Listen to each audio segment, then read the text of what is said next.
Hey there, are you ready to do a little bit of shoulder release using the foam roller?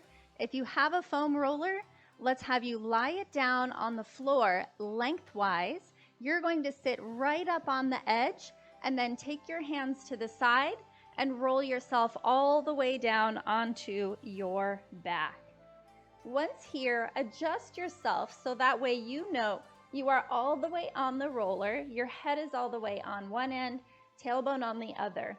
These rollers are usually 36 inches long and they fit most people up to 6 feet tall. So as long as your tailbone is on and the middle of your head is on, then you fit.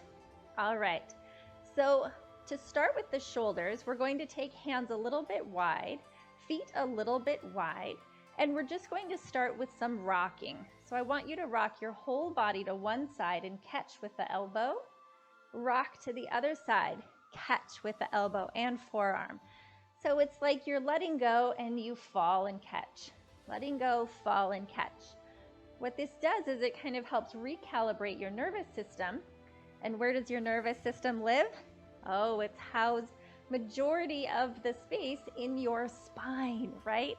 So we're just kind of sloshing the fluid around in your spine from side to side, and it kind of wakes up the nerves saying, okay, what is balance?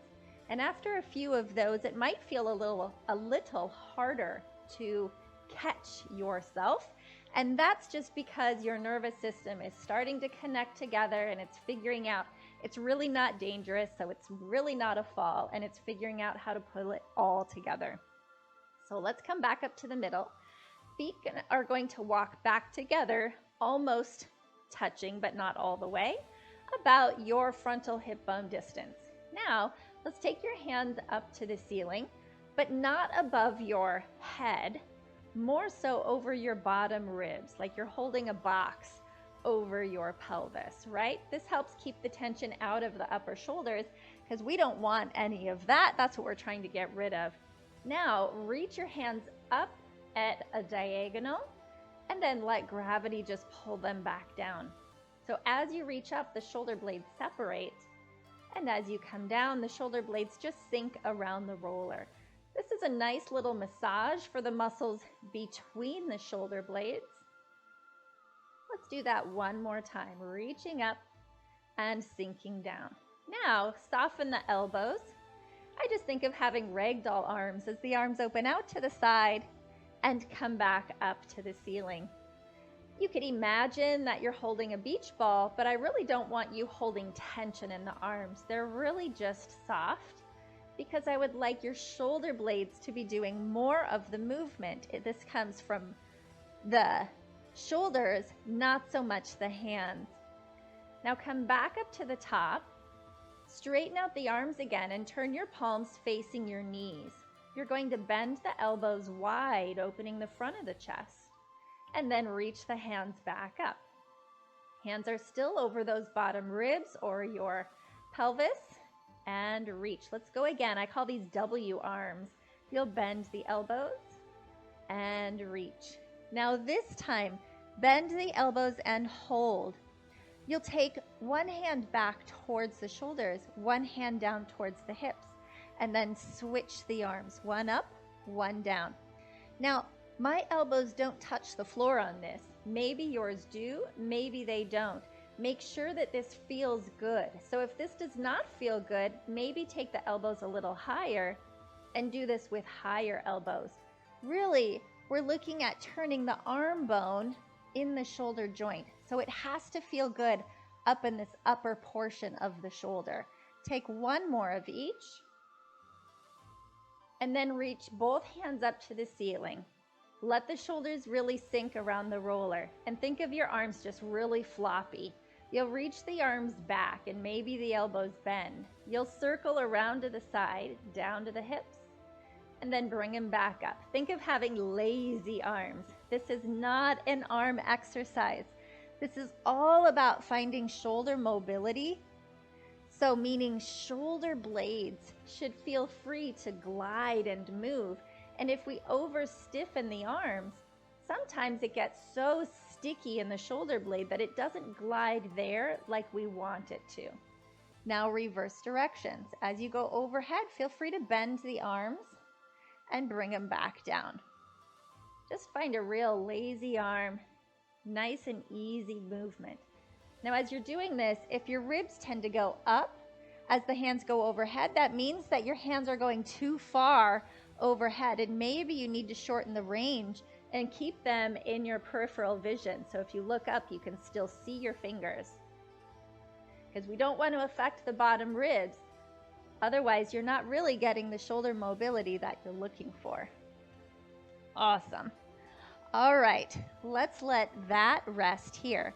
Hands come down to your side, and just think about how much can you open through the front of the shoulders?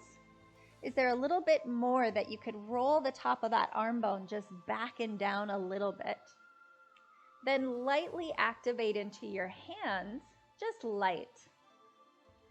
And then turn your head to the left just a little bit while you have this activation through the right hand and your head to the left. You might feel a little stretch on the right side of your neck. Now keep turning your head and body a little bit more to the left, keeping that activation in that right hand. Only go as far as you need to feel this little, almost like a little buzz in your neck and your arm. This is not a big muscle stretch. This is more of a connective tissue stretch. And then come back to the middle. Let's do that on the same side, but now we're going to add your left hand onto your bottom ribs or onto your heart. Let's go onto your heart first. So right hand lightly presses, so just a light activation. Head turns to the left, body turns to the left as you press down through your heart. And that should help that stretch along. Again, this is just a little buzz of a stretch, not a big muscular stretch. Come back to center. Let's do that on the other side. Both hands down to start. Activate through both arms, turning your head lightly to the right. Keep that left arm active. Then your whole body rolls just enough to the right side to feel that little buzz or activation, right? And then left hand is still activated down into the mat. And then return everything back to center. Take your right hand on your chest or your heart area, and head turns to the right. Left hand is active, and press down lightly into the heart or chest. And that should help increase a little bit of that buzz sensation or that stretch. And then come back together, or back to center. Let's take both hands down, palms face up. We'll do the same thing here. Open chest. Lightly press into the back of the hands. This is not super firm. This is like maybe 10 to 20% pressure. Head turns to the left. Roll the body to the left, and maybe if you'd like, hand to heart. And find that press down through the chest as the back of the right hand is still active into the mat. And then coming back to center, let's go on to the other side. Head to the right. Left hand gently activates, and hand to heart lightly press. Feel that woo activation and release. Just light, and come back to center. To come off of here, turn your, let's extend one leg. You'll turn to the side, push the roller out from underneath you, and then just let your spine rest on the mat for a moment. That helps your nerves kind of resettle, your muscles resettle without being on top of the roller. And then you can turn to your side and bring yourself all the way up to a seated position. There is a lovely shoulder release series for you. Enjoy. If you enjoyed this sequence, be sure and hit that like and subscribe button. Then, check out my on-demand library of Pilates classes linked below. See you next time.